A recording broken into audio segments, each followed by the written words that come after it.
Okay, so now we are just working on insulating. Garrett just got the walls done.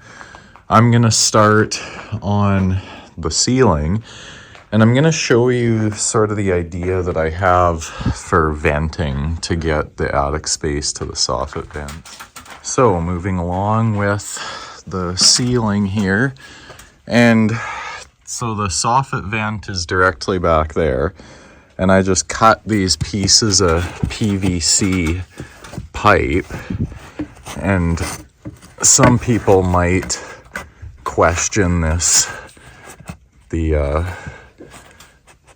effectiveness of this method, but basically I just shove that down to the vent, and then, you know, you could argue whether that's adequate airflow, but it's better than nothing. So that'll get air to the vents and, yeah, hopefully provide at least a little bit of airflow in the attic. Now we got all the insulation done, poly is up, and we're starting on the interior lining, which I'm using, if you remember that Unbuild series, I'm using all the shiplap that I got from that. So it's sort of going to be kind of a rustic look in here. But this stuff's all in, you know, decent shape yet, so it'll sort of have that barnwood look, and I didn't really know what else I was going to use that material for, so this will be a good durable interior liner, 3/4 of an inch thick, so you can mount stuff to it or whatever, and not have to be all too conscientious about hitting a stud, but you can see how setting that chimney 3/4 of an inch down worked really nice for making that flush. But yeah, we'll keep working on this. All right, so we're just working on installing the overhead door here. This is an old cedar door that I had to drive all the way to Regina to pick up. I bought it last year in anticipation for building this garage, and I finally am installing it a whole year later. But it came with all the hardware. I paid $150 for it, so kind of expensive, you know, because people just throw these away all the time. But when you need a specific size, I was lucky to find this one because I've never seen one come up like it. We painted the outside of it in the fall. It's a little dirty because it was sort of sitting outside, but yeah, we're just putting the panels up first. I just hold them in place with nails. Garrett's going around and fastening all the hinges, and then we'll just stack the panels and then put our rails on and get the spring going. So I got the rest of the components I need to finish off the chimney. Now, I'm just sort of doing one last check, making sure that the chimney is nice and plumb from both directions. So I just kind of shimmy the stove over to get that, but it's looking pretty good for now. So I'll show you what I did up on top. All right, so today we got that wall done as well as the door finished off. Springs are all up, everything works. My dad came over and helped us with that because he's done this before, this particular style of spring door. I haven't, so yeah, and everything operates nice. This is the latch to the outside, so when it's unlatched, the door rolls up quite nicely. And now I'm gonna bring the skid steer in, so we're just getting everything cleared out of the way, and I'll get that thing thawed out tonight. All right, so the first time the skid steer has been in the heated building here, fit in nice, even like the garage door didn't quite lift up all the way, and I put some extra trim on, but it still fit in no problem. So yeah, It's warm in here right now, and this thing is very cold and frosty, so it's going to get a nice thaw out in here tonight. Now, I always do like to sign my work for other people to find, but chances are I'll probably be the one rediscovering that someday when, who knows, I might disassemble this building again and use the wood for another project.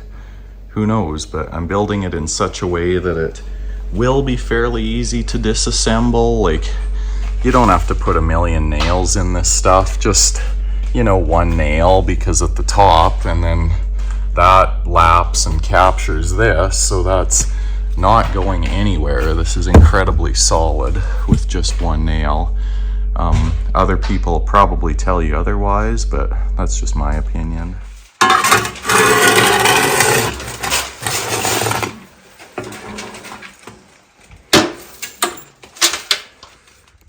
So it's been a while since I've done any clips of the interior here.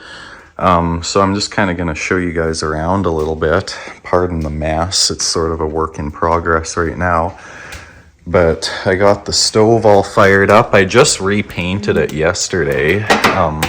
It's warm enough outside. It stayed +5 in here or whatever. So I just plugged in a space heater and let the paint dry. This is a high heat trim clad, high heat enamel.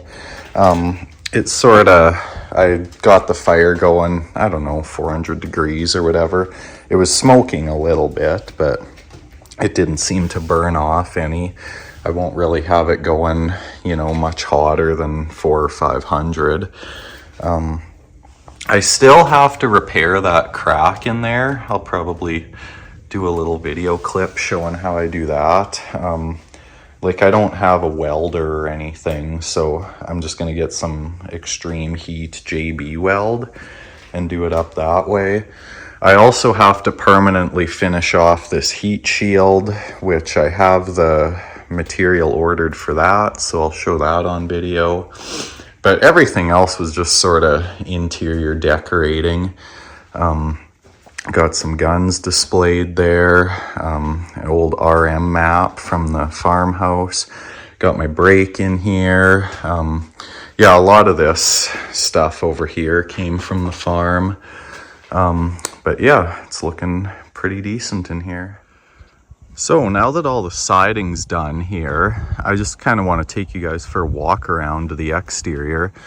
There's still snow on the ground, like it's the end of March here. But I did do some testing with the colors. I got my paint ready, and this is sort of the south-facing side here, so it gets quite warm, like warm enough to paint. So I just did some little test colors just to sort of see how everything would go.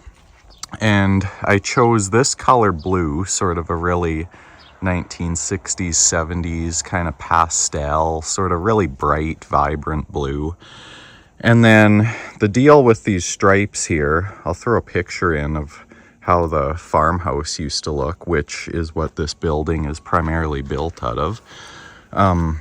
It had these stripes originally on it, so sort of to honor the house that this was made of, I'm gonna paint those same style stripes. They were a little different color, but I'm just gonna go with that blue. It'll look pretty nice. All the corners are on. I got all the quarter round up everywhere. So the exterior is completely done, just ready for paint once it gets warm enough to do so. Have to fix that little piece of the soffit there. And then yeah, I'll clean these vents out too before I paint. I'll pull them down and pressure wash them or whatever. And yeah, this front side be ready for paint. The door got a little bit dirty, so that'll all paint up nice. And yeah, back to this side.